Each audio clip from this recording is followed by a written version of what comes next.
المغادرة إلى الإمارات. هتقول لي ليه الإمارات وبطولة خليجي في البصرة في العراق؟ هقول لك لأن يوم 30 ديسمبر هناك مواجهة ودية تم الاتفاق عليها بين المنتخب الإماراتي والمنتخب اليمني. المباراة ستكون في أبو ظبي.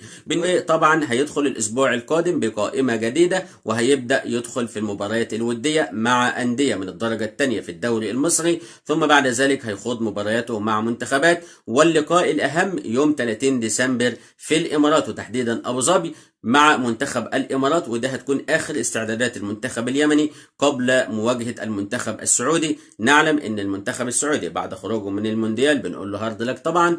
اول مواجهه رسميه هيخوضها في الفتره القادمه ستكون امام المنتخب اليمني في خليج 25 يوم 6 يناير من مطلع العام القادم. ولكن المنتخب السعودي هل سيلعب بالرديف بالاولمبي بالمنتخب الأول؟ لم يعلن حتى الآن. مبدئيا أعلنوا عن المشاركة بالمنتخب الرديف.